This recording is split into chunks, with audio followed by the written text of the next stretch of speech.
الحمد للہ الحمد للہ الذي ابدع السماوات والارضین والصلاة والسلام على من كان نبيا وآدم بين الماء والطين وعلى آله وأصحابه أجمعين وعلى كل ملائكة المقربين إلى يوم الدين وعلى عباد الله الصالحين برحمتك يا أرحم الراحمين اما بعد فاعوذ باللہ من الشیطان الرجیم بسم اللہ الرحمن الرحیم وَلِكُلِّ أُمَّةٍ جَعَلْنَا مَنْسِكًا لِيَذْكُرُوا اسْمَ اللَّهِ عَلَى مَا رَزَقَهُم مِّن بَهِيمَةِ الْأَنْعَامِ فَإِلَٰهُكُمْ إِلَٰهٌ وَاحِدٌ فَلَهُ أَسْلِمُوا وَبَشِّرِ الْمُخْبِتِينَ صدق اللہ العظیم وبلغنا رسولہ النبی الکریم الامین الرؤوف الرحیم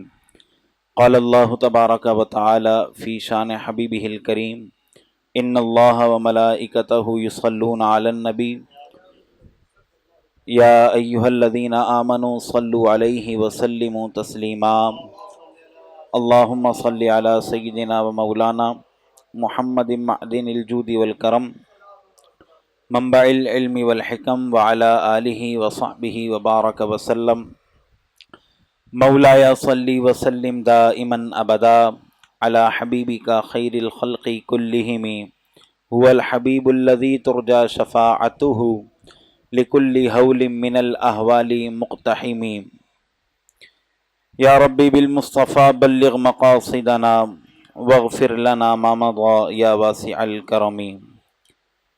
اللہ وحدہ لا شریک جل مجدہ الکریم کی حمد و ثناء اور اس کے حبیب مکرم رسول معظم باعث تخلیق کائنات باعث ارض و سما حضور خاتم الانبیاء محمد الرسول اللہ صلی اللہ تعالی علیہ وآلہ وسلم کی بارگاہ میں درود و سلام کا نذرانہ پیش کرنے کے بعد ذوی الاحتشام واجب الاحترام معزز و مکرم سامعین و سامعات و ناظرین، السلام علیکم ورحمۃ اللہ وبرکاتہ۔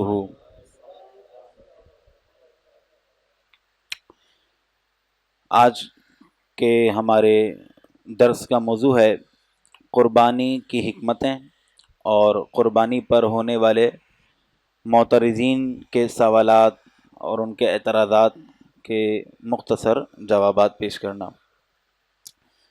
قربانی کا ذکر قرآن پاک میں مختلف الفاظ کے ساتھ آیا ہے، اور جو فرض اور واجب قربانی ہے جو شکرانے میں ادا کی جاتی ہے اس کا ذکر سورہ کوثر میں ہے، اور یہ سلسلہ صرف امت محمدیہ پر ہی نہیں ہے، یعنی امت محمدیہ میں ہی رائج نہیں ہے، بلکہ تقریباً ہر نبی کی امت میں یہ سلسلہ رہا ہے، جیسا کہ سورہ حج کی آیت نمبر 34 ہے۔ اس میں اللہ تبارک و تعالی فرماتا ہے وَلِكُلِّ أُمَّةٍ جَعَلْنَا مَنْسِكًا لِيَذْكُرُوا اسْمَ اللَّهِ، اور ہر امت کے لیے ہم نے ایک قربانی بنائی۔ منسک بولتے ہیں قربانی، ویسے قرآن پاک میں 9 الفاظ آئے ہیں قربانی کے لیے، جیسے نہر ہے، منسک ہے، نسک ہے، ہدیہ ہے، ہدی ہے، قلائد ہے، اس کے علاوہ دیگر جو ہے الفاظ ہیں، نہر ہے، احادیث مبارکہ کے اندر جو ہے اضحیہ کا لفظ آیا ہے، عقیقے کا لفظ آیا ہے، تو یہ سب جو ہے وہ قربانی کی ہی ایک صورت ہیں، اللہ تعالیٰ کا قرب حاصل کرنا۔ تو اللہ فرما رہا ہے وَلِكُلِّ أُمَّةٍ جَعَلْنَا مَنْسِكًا، ہم نے ہر امت کے لیے قربانی بنائی ہے، اور ہر امت میں یہ سلسلہ چلتا آ رہا ہے۔ کیوں بنائی ہے؟ لِيَذْكُرُوا اسْمَ اللَّهِ عَلَى مَا رَزَقَهُم مِّن بَهِيمَةِ الْأَنْعَامِ، تاکہ ہم نے ان کے لیے جو جانور حلال ٹھہرائے ہیں، ان کو حلال جانوروں کا رزق دیا ہے، یہ اپنے ان جانوروں پر اللہ کا نام لے کر انہیں ذبح کریں، یہ ایک مقصد بیان کیا۔ فَإِلَٰهُكُمْ إِلَٰهٌ وَاحِدٌ، تمہارا معبود ایک معبود ہے، فَلَهُ أَسْلِمُوا، اور اسی کی شان کے لائق ہے کہ تم اپنا سر تسلیم خم کرو۔ وبشر المخبتین، اور جو صبر کرنے والے ہیں، تواضع کرنے والے ہیں، انکساری کرنے والے ہیں، ان کے لیے بشارت ہے۔ تو اس آیت مبارکہ کی روشنی میں ایک بات تو کلیئر ہو جاتی ہے کہ قربانی کا سلسلہ صرف امت محمدیہ میں نہیں ہے، بلکہ ہمیشہ سے یہ سلسلہ امتوں کے لیے چلا آ رہا ہے۔ اب یہاں پر جو اصل بنیادی حکمت اور مقصد بیان کیا گیا ہے قربانی کا، وہ کیا ہے؟ لیذکروا اسم اللہ، اللہ کا نام ان پر تم ذکر کرو۔ دیکھیں دین اسلام یا کوئی بھی دین جو اللہ تعالیٰ کی طرف سے آیا اور نبی لے کر آئے، چاہے وہ حضرت آدم ہیں، حضرت نوح ہیں، حضرت ادریس ہیں، موسیٰ ہیں، عیسیٰ ہیں، یوسف ہیں، ہمارے نبی علیہ السلام ہیں، یہ سب کا سب دین اسلام ہے، ٹھیک ہے، سب کا سب دین اسلام ہے۔ اور دین اسلام کی بنیاد ہمیشہ سے، بنیاد جو ہے سب سے بیسک چیز کہ اس کے بغیر اسلام شروع ہی نہیں ہوتا، سب سے بیسک چیز توحید ہے۔ کیا ہے؟ سب سے بیسک چیز توحید ہے۔ توحید ہے تو بندہ مسلمان ہوگا۔ یعنی اب کوئی کہے کہ جیسے ہوتے ہیں نا بہت سارے لوگ اچھے کام کر رہے ہوتے ہیں اور فوائد بھی جو ہے لوگوں کو پہنچا رہے ہوتے ہیں، کوئی جو ہے کسی قسم کا ادارہ کھول کے بیٹھا ہوتا ہے انسانی اور فلاحیت کے نام پر، اگر اس کے دل میں توحید نہیں ہے تو اسلام کی بنیادی جو ہے اس کی متزلزل ہو گئی۔ تو سب سے جو اسلام کا بنیادی رکن ہے وہ ہے توحید، اور توحید کی جو ضد ہے وہ ہے شرک۔ آپ حیران ہوں گے، یہ جو آیت مبارکہ ہے اس کا تسلسل اگر آپ دیکھیں، آپ نے اگر ترجمے پر غور کیا ہے، اللہ نے پہلے قربانیوں کا ذکر کیا، اس کے بعد کیا کہا؟ وَإِلَٰهُكُمْ إِلَٰهٌ وَاحِدٌ، تمہارا معبود ایک معبود ہے۔ اس کا آپس میں کیا کمبینیشن ہے؟ یعنی اللہ تمہیں قربانیاں دی ہیں، ان کے اوپر جو ہے اللہ کا نام لو، پھر آگے ذکر کیا فَإِلَٰهُكُمْ إِلَٰهٌ وَاحِدٌ، تمہارا معبود ایک معبود ہے۔ اب یہ جو فوراً اللہ نے اپنی توحید کا ذکر کیا قربانیوں کے بعد، تو یہاں سے اس بات کی طرف اشارہ ہے کہ بہت سارے لوگ ایسے ہیں اور ایسے رہے ہیں کہ جو جانوروں کو اللہ کے علاوہ دوسروں کے نام پر قربان کرتے آئے، اللہ کے علاوہ دوسروں کے نام پر قربان کرتے آئے، ذبح کرتے آئے، جیسا کہ مشرکین عرب کا بھی یہ معمول تھا۔ آج بھی جو ہے اس طرح کے کفار مختلف ممالک کے اندر، ہندو ہیں، بدھ مت ہیں، بدھسٹ ہیں، یہ سب جو ہے کیا نام ہے، اس طرح کے لوگ ہیں کہ جو جانوروں کو اپنے باطل معبودوں کے نام پر جو ہے وہ ذبح کر رہے ہوتے ہیں، اور جو ہے یہ سلسلہ ان کا چل رہا ہوتا ہے۔ تو اللہ تبارک و تعالیٰ نے ان کے اس معاملے کو ختم کرنے کے لیے بیان فرمایا، یہ جو تم کرتے آ رہے ہو، اللہ نے تمہیں رزق دیا ہے، اب جو جانور تم ذبح کر رہے ہو وہ کسی معبود باطل کے نام پر قربان کرنا درست نہیں ہے، بلکہ اپنے اس پروردگار کے نام پر قربان کرو کہ جس نے تمہیں یہ رزق دیا ہے۔ وَإِلَٰهُكُمْ إِلَٰهٌ وَاحِدٌ، تم اللہ کے نام پر جو ہے یہ قربان کرو، کیونکہ وہی تمہارا جو ہے معبود حقیقی ہے اور واحد معبود ہے۔ تو ایک بنیادی حکمت تو یہ ہے قربانی کی کہ انسان جب قربانی کرے تو اس کے ذہن میں ہو کہ میرا سب کچھ ایک ہستی کے لیے ہے جس کو میں اللہ رب العالمین کہتا ہوں، ایک ہستی کے لیے ہے، چاہے وہ آپ نیاز کا جانور قربان کریں، چاہے وہ آپ جو ہے عید الاضحیٰ کی قربانی کا جانور ذبح کریں، چاہے وہ آپ ولیمے کے لیے لائی ہوئی بچھیا قربان کریں، سب کا سب ہوگا کس کے لیے؟ اللہ کے لیے۔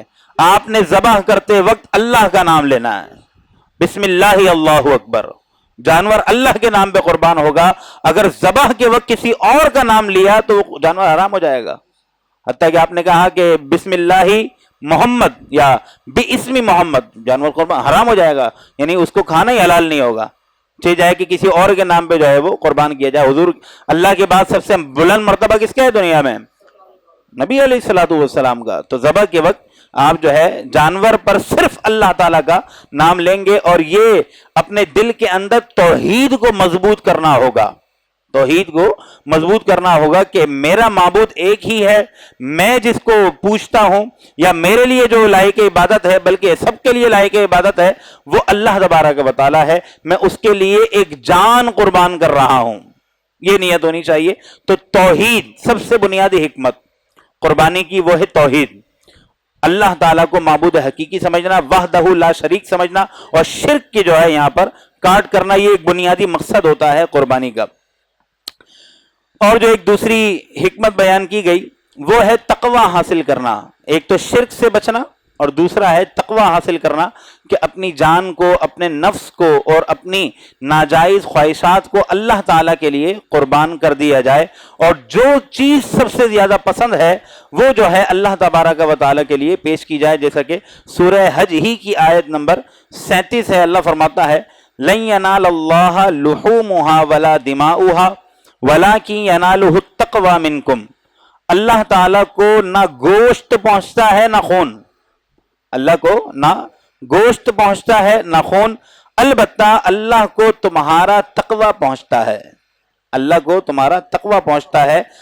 اللہ فرماتے ہیں کذالک سخرھا لکم لتکبروا اللہ علی ما ھداکم، یہ سب اس وجہ سے اللہ تعالیٰ نے تمہارے کنٹرول میں یہ قربانیاں دی ہیں تاکہ تم اللہ کی تکبیر بیان کرو۔ لتکبر اللہ، یہ قربانیاں بھی اس لیے دی ہیں، بڑے بڑے جانور، دیو ہیکل جانور تمہارے انڈر میں کر دیے، ایک تمہارا بچہ جو ہے اس کی نکیل پکڑ کے چلا رہا ہوتا ہے، سخر لہا یعنی سخرھا لکم، اتنا بڑا دیو ہیکل جانور جو اگر ایک ٹکر دیوار میں مار دے تو دیوار ٹوٹ جائے، لیکن دیکھو اللہ نے تمہیں ایک معمولی سی ہلکی سی رسی جو ہے تمہارے ہاتھ میں، اور وہ تمہارے پیچھے چل رہا ہے، جہاں تم لے جانا چاہو وہ تمہارے ساتھ جائے گا۔ سخرھا لکم، تمہارے لیے اس کو مسخر کر دیا ہے، تمہارے کنٹرول میں اس کو دے دیا ہے۔ کیوں دیا ہے؟ لتکبر اللہ، تم تکبر نہیں کرو بلکہ کبریائی اللہ کی بیان کرو، یہ نہیں کہ میں نے اپنی طاقت پر اس کو قابو کر کے رکھا ہوا ہے، میں نے اس کو سنبھال لیا ہے، میں نے اس کو یہ کر لیا ہے، تو نے کچھ نہیں کیا، یہ سارا کنٹرول اللہ کا دیا ہوا ہے۔ اگر اس جانور میں تیرے گھر کے بچے یعنی جتنی عمر جتنی عقل بھی ہوتی، 2-3 سال کا جو بچہ ہوتا ہے اتنی عقل بھی اس جانور میں ہوتی تو تیرے اچھے بھی اس کو سنبھال نہیں سکتے، واقعی ایسا ہے۔ آپ دیکھیں ہاتھیوں کو انسان سنبھالا ہوتا ہے، شیر کو انسان جو ہے قابو کر لیتا ہے، بڑے بڑے جانور انسان کے قابو میں آ جاتے ہیں۔ کیسے آ جاتے ہیں؟ یہ اللہ کی شان ہے، تم سے کئی گنا زیادہ طاقتور، تم سے کئی گنا زیادہ طاقت رکھنے والا تمہارے کنٹرول میں دے دیا۔ یہ سب تمہیں اس لیے نہیں کیا گیا کہ تم اللہ کی جو ہے اللہ کے سامنے تکبر کرو، یا جو ہے اپنی سینہ چوڑا کر کر جو ہے پھیلنا شروع کر دو، میں نے یہ کر لیا، میں نے وہ کر لیا، میں نے اس کو یہ کر دیا، نہ، بلکہ یہ سب کس لیے تھا؟ وَلِتُكَبِّرَ اللَّهَ، اللہ تعالیٰ کی تکبیر بیان کرو، اللہ کی بڑائی بیان کرو، عَلَى مَا هَدَاكُمْ، کہ اس نے تمہیں ہدایت دی کہ یہ جانور تم اللہ کے نام پہ ذبح کرتے ہو۔ وَبَشِّرِ الْمُحْسِنِينَ، اور جو بھی لوگ اچھے انداز سے کام کرتے ہیں ان کے لیے خوشخبری ہے۔ اب یہ بھی ایک پوری قابل تشریح بات ہے لیکن ہم موضوع سے ہٹ جائیں گے۔ وَبَشِّرِ الْمُحْسِنِينَ، محسن کون ہوتا ہے؟ خیر، آگے فرمایا اگلی جو حکمت ہے قرآن پاک بیان کرتا ہے، اگلی حکمت وہ یہ ہے کہ ظاہر ہے کہ جانور آپ ذبح کرتے ہیں تو اس کا گوشت حاصل ہوتا ہے، تو اس کے گوشت کا کیا مقصد ہے؟ قرآن نے ہماری رہنمائی کی، سورہ حج کی آیت نمبر 36 ہے، اللہ نے فرمایا فَكُلُوا مِنْهَا وَأَطْعِمُوا الْقَانِعَ وَالْمُعْتَرَّ، کہ ان جانوروں کا گوشت کھاؤ، اور جو کمزور لوگ ہیں، جو کمزور ہیں اور جو ہے قناعت کرنے والے ہیں، سفید پوش ہیں، قانے ہیں، ان کو بھی کھلاؤ۔ والمعترہ، اور جو فقیر ہیں، بھکاری ہیں، بیچارے کما نہیں سکتے، کوئی گزر بسر کا ان کا ذریعہ نہیں ہے، ان کو بھی یہ گوشت پیش کرو۔ یعنی اس آیت کو ایک لفظ میں بیان کر دیا جائے تو وہ یہ ہے کہ تم اس کے ساتھ مسلمان غربا کا بھی لحاظ کرو، خود بھی کھاؤ، مسلمان غربا کا بھی لحاظ کرو۔ اور غربت جو جن لوگوں پر اللہ تعالیٰ کی طرف سے آئی ہے، اور جو ہے اللہ تعالیٰ کی طرف سے آزمائش ان کے اوپر ہے، تو یہ در حقیقت ان کی آزمائش کے ساتھ ساتھ تم مالدار ہو، تمہاری بھی آزمائش ہے، تم نے اب جو ہے اپنی ذمہ داری پوری کرنی ہے، اللہ نے تمہیں مال دیا ہے۔ یہ ایک تیسرا مقصد تھا۔ ایک اور مقصد جو سب سے بنیادی یوں کہہ سکتے ہیں کہ اہم ہے، وہ ہے کہ اللہ تعالیٰ کی رضامندی اس میں ہوتی ہے کہ وہ اپنے پیاروں کا ذکر، ان کی اداؤں کو باقی رکھے، اور وہ ہے اللہ تعالیٰ نے حضرت اسماعیل اور ابراہیم کی قربانی جو تھی اس کو باقی رکھنے کے لیے یہ قربانیوں کا نظام امت محمدیہ میں جاری فرمایا۔ عید الاضحیٰ کے دن جو ہم قربانی کرتے ہیں تو یہ قربانی حضرت ابراہیم اور اسماعیل علی نبینا وعلیہم الصلاۃ والسلام کی سنت کو ادا کرتے ہوئے کر رہے ہوتے ہیں. تو اللہ کے پیاروں کی یاد کو باقی رکھنا یہ اللہ تعالیٰ کو پسند ہے. اتنا بڑا نظام اس نے قربانی کا ہمیں عطا فرمایا ہے. حج کا پورا نظام وہ کس کی سنت کے مطابق ہے؟ اللہ کے پیاروں کی سنت کے مطابق ہے. عمرے کا نظام کس کی سنت کے مطابق ہے؟ اللہ کے پیاروں کی سنت کے مطابق ہے. تو اس کی یہ یعنی اس کی اس میں رضا ہے، وہ اس بات کو پسند کرتا ہے کہ اس کے پیاروں کے معاملات، انداؤں اور انداز کو یاد رکھا جائے. تو یہ بھی ایک بنیادی حکمت ہے جو ہے قربانیوں کی. اچھا، پھر حضرت ابراہیم اور اسماعیل ہی کو کیوں خاص کیا ہے؟ کیونکہ ان کا واقعہ بڑا انٹرسٹنگ ہے، کبھی انشاءاللہ موقع ملا تو سنائیں گے. کہ باپ بیٹے کو کہتا ہے کہ اللہ نے مجھے حکم دیا ہے کہ تجھے ذبح کر دوں. بیٹا بولتا ہے حاضر ہوں. آپ اپنی آنکھوں میں پٹی باندھ لیجئے گا، میرا تڑپنا دیکھتے ہوئے کہیں آپ کا دل نہ بسیج جائے اور آپ کو پچھتاوا نہ ہو کہ میں نے یہ کیوں کیا. تو یہ بڑا انوکھا، دنیا میں بے نظیر و بے مثال واقعہ ہے کہ خواب میں اللہ کا حکم آیا اور اللہ تبارک و تعالیٰ کے حکم پر اپنی جان، سب سے عزیز تر چیز، اپنی اولاد کو اللہ تعالیٰ کے لیے جو ہے وہ قربان کر دیا. تو یہاں سے جو ایک چیز سیکھنے کو ملتی ہے وہ یہ ہے کہ مسلمان جب جانور ذبح کر رہے ہوں تو وہ اس ارادے اور مقصد اور نیت اور پختگی کے ساتھ کریں کہ آج تو میں یہ جانور ذبح کر رہا ہوں، کل کو اگر دین اسلام نے میری جان مانگی تو میں پیش کر دوں گا. وہ جہاد کے نام پر ہو یا کسی بھی چیز کے نام پر ہو، دین اسلام نے میری جان مانگی تو میں اپنی جان جو ہے وہ پیش کرنے کے لیے بالکل دریغ نہیں کروں گا. آپ دیکھیں کائنات کا نظام بھی یہی ہے کہ ہر ادنا چیز جو ہوتی ہے وہ اعلیٰ پر قربان ہوتی ہے. ہر ادنا جو چھوٹی چیز ہے وہ اعلیٰ کے اوپر قربان ہو رہی ہوگی. آپ دانے کو دیکھیں اور زمین کو دیکھیں. زمین سے اگتا ہے نا پودے وغیرہ، کہاں سے اگتے ہیں؟ زمین سے اگتے ہیں. آپ کا اناج کہاں سے آتا ہے؟ زمین سے آتا ہے. تو ہر ادنا چیز اعلیٰ پر قربان ہو رہی ہے. زمین پر آپ عمارت بنا سکتے تھے، پنجاب میں عمارتیں بنا سکتے ہیں آپ زمین میں، یا گاؤں جو کھلیانوں میں آپ عمارات بنا سکتے ہیں، لیکن آپ نہیں بناتے. کیوں؟ میں نے یہاں سے فصل لینی ہے. آپ اس زمین میں بیج بو دیتے ہیں تو گویا کہ آپ نے اس زمین کو دانے پر قربان کر دیا ہوتا ہے. بس ٹھیک ہے، یہ ہم نے دانا تیرے حوالے کیا اور دانے پر تجھے قربان کیا، اب تو ہمیں کچھ دے. اب وہ کیا کرتی ہے زمین؟ ایک کومپل نکالتی ہے اور پھر وہاں سے آپ کو غذا ملتی ہے. اچھا، پھر یہ غذا باہر آ گئی، یہ پودے جو ہے آپ کو نظر آ رہے ہیں، یہ پودے کیا کرتے ہیں؟ جانور ان کو کھانا شروع کر دیتے ہیں. یعنی زمین قربان ہوئی دانے کے اوپر، دانے سے کومپل نکلی، کومپل سے جو ہے یہ پودا نکلا، پودے کو کس نے کھایا؟ جانور نے. اب اصولی طور پر جانور کو کون کھائے گا؟ انسان کھائے گا. تو ہر ادنا چیز اعلیٰ پر قربان ہو رہی ہے. اب انسان کس پہ قربان ہوگا؟ اللہ کے لیے قربان ہوگا. یہ دنیا کا نظام ہے. اگر آپ اس کو غور کریں، زمین نے دانے پر قربان ہونا ہے، دانے نے جانور پر قربان ہونا ہے، جانور نے انسان پر قربان ہونا ہے، اور انسان نے رب کائنات کے نام پر قربان ہونا ہے. یہ طے شدہ نظام ہے. اس کے لیے آپ خود کو ذہنی طور پہ تیار کر کے رکھیں کہ جب جو ہے ضرورت پڑی، میں انشاءاللہ اپنی ضرورت کے لیے جس طرح جانور کاٹ رہے ہیں اس طرح میں اپنے آپ کو اللہ کے نام پر پیش کر دوں گا انشاءاللہ. اللہ تعالی ہماری قربانیوں کو قبول کرے. حضرت ابراہیم اور اسماعیل کا طریقہ یہی رہا ہے کہ اللہ نے حکم فرمایا، اپنی جان کو جو ہے اپنی عزیز تر جو تھی چیز، اپنی اولاد انہوں نے جو ہے وہ پیش کی. حضرت اسماعیل نے اللہ کا نام سن کر اپنی جان کو پیش کر دیا اور بالکل بھی اس میں جو ہے تردد نہیں آیا. تو یہ ایک بنیادی حکمت ہے کہ جو قربانی سے متعلق علماء نے بیان کی ہے. اب ذرا یہ سنیے کہ ہم قربانیاں جو کرتے ہیں، ان قربانیوں پر کیونکہ ظاہر ہم ڈیجیٹل دور میں رہ رہے ہیں، یعنی بہت ساری چیزیں آپ کے سامنے ہیں، تو عجیب و غریب قسم کے لوگ بھی جو ہے ہمارے معاشرے میں موجود ہیں. ایف بی کے اوپر موجود ہوتے ہیں، انسٹا پر موجود ہوتے ہیں، سوالات کرتے ہیں اور اعتراضات کرتے ہیں، باقاعدہ ویڈیوز بناتے ہیں. ان کی پوری ویڈیو بنی ہوئی ہوگی اور پوری جو ہے وہ پورا نظام چلا رہے ہوں گے. اس کے اندر بتائیں گے کہ دیکھیں غریب کی آپ مدد کر سکتے تھے، آپ نے جانور ذبح کر دیا، جانور کو بھی تکلیف پہنچائی، اتنی اذیت کے ساتھ آپ نے اس کو کاٹا، حاصل وصول کیا ہوا؟ اس سے بہتر تھا کہ آپ کسی غریب کی مدد کر دیتے. یہ غریب کا جو درد ہوتا ہے نا، یہ بہت سارے لوگوں کے پیٹ میں مسلمانوں کے ایونٹس کے اوپر وہ ہونا شروع ہو جاتا ہے. اس کی کوئی دوائی ہوتی تو کیا بات تھی، لیکن میں دوائی پیش کر دیتا ہوں ایک چھوٹی سی. وہ یہ ہے کہ ان کی طرف سے ایک بنیادی اعتراض جو ہوتا ہے کہ جناب آپ لوگ قربانی کرتے ہیں تو ٹھیک ہے آپ قربانی کریں، جانور ذبح کریں، لیکن آپ کے جانور ذبح کرنے کا جو انداز ہے نا یہ بڑا ظالمانہ ہے، بڑے ظلم کرتے ہیں آپ جانور کے اوپر، اس کو باندھ دیں گے، باندھ کر اس کو گرائیں گے زور سے، پھر اس کو جو ہے بے دردی کے ساتھ اس کی شہرک کاٹیں گے، اس کا گلا کاٹیں گے، اس کو تڑپنے دیں گے، اور جو ہے اس انداز کو جو ہے اس کو آپ تکلیف پہنچائیں گے.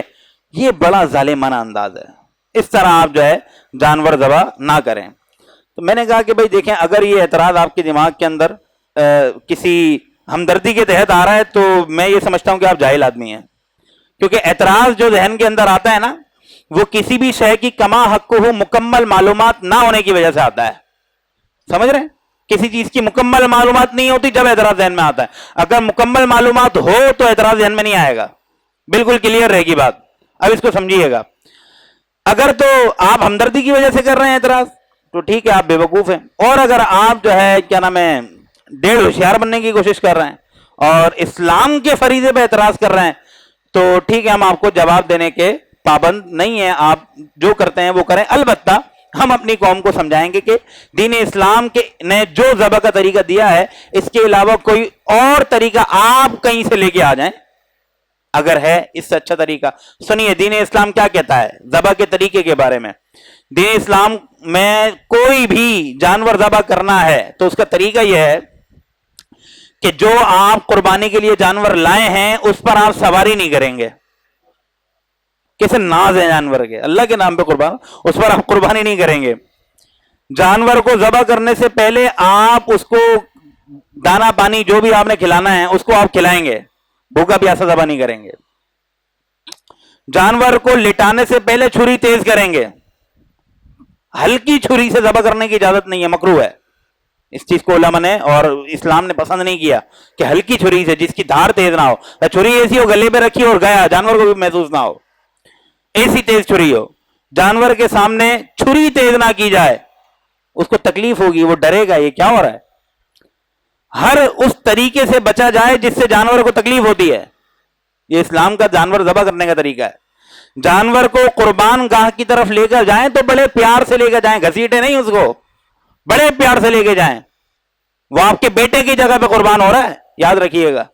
علامہ اسماعیل حقی رحمت اللہ علیہ نے روح البیان میں لکھی ہے یہ بات کہ اگر یہ معاملہ نہ ہوتا تو ہر شخص کو اپنی اولاد ذبح کرنا ہوتی، تو کیا آپ ایسے لے کے جاتے؟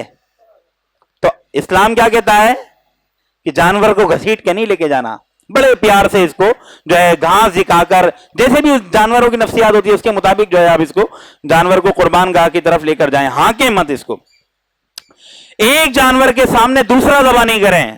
اپنے ہم جنس کو تکلیف ہوتے ہوئے دیکھے گا تو اس کا دل یعنی گھبرائے گا، یہ کیا ہوا اس کو، تو ایسا نہیں کریں. جانوروں کو دوسری جگہ پہ لے جا کے باندھ دیں، جہاں پہ جانور کٹ رہے ہیں وہاں پر دیگر جانوروں کو باندھے رکھنے کی اجازت نہیں ہے.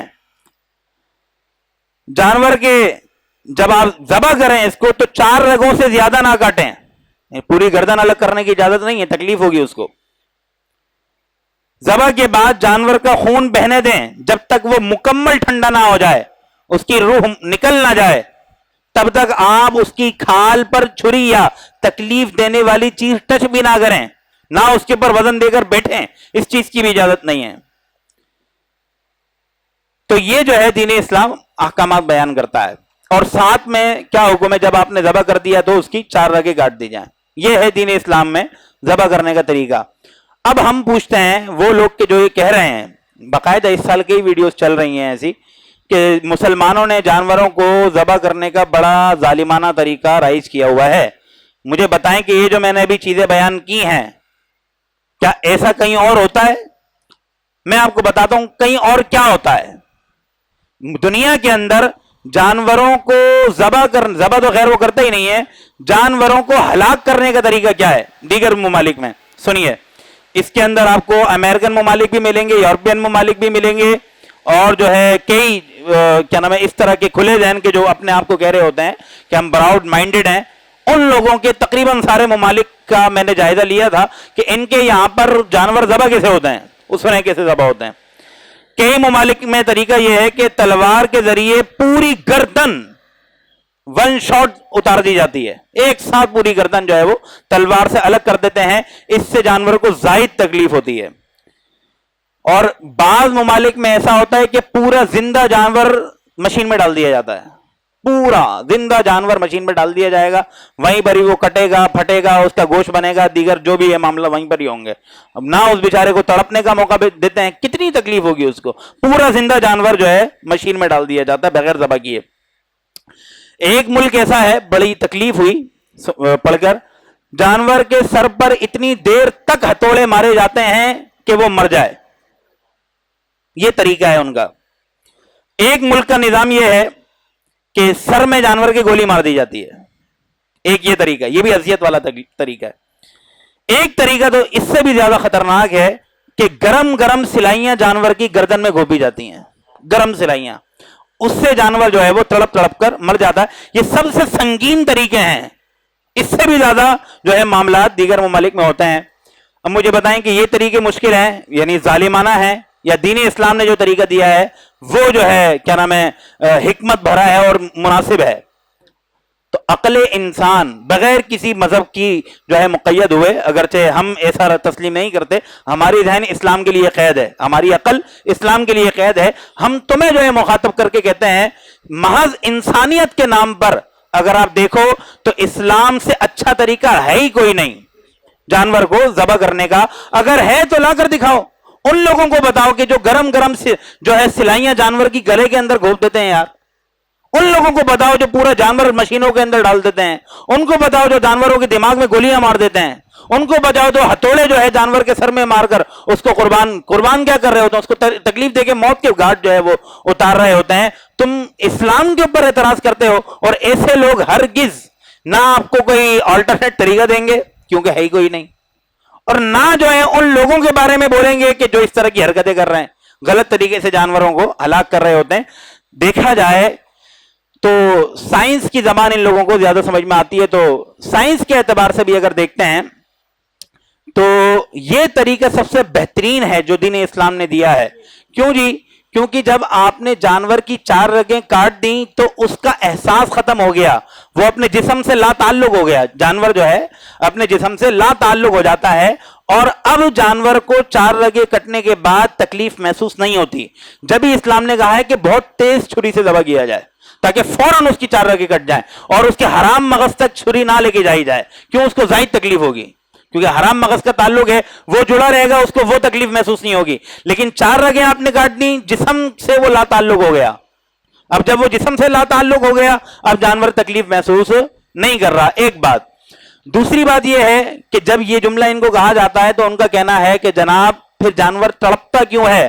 میں نے کہا کہ کاش آپ پڑھے لکھے ہوتے اور آپ کہتے تو ہیں کہ دین اسلام کی جو ہے سائنس کی زبان ہمیں زیادہ سمجھ میں آتی ہے، تو یہ آپ کی سائنس ہی کہتی ہے، یہ آپ کی سائنس ہی کہتی ہے کہ یہ اب جو جانور تڑپ رہا ہے یہ تکلیف کی وجہ سے نہیں تڑپ رہا، کیونکہ 4 حلقوں میں اس کی کٹ چکی ہے، اس کی غذا کی رگ جو ہے وہ کٹ چکی ہے، دیگر رگیں مرری اس کی کٹ چکی ہے جس کی وجہ سے تکلیف اس نے محسوس کرنی تھی۔ 4 رگیں جب اسلام نے کاٹنے کا حکم دے دیا، جسم سے لا تعلق ہو گیا جانور۔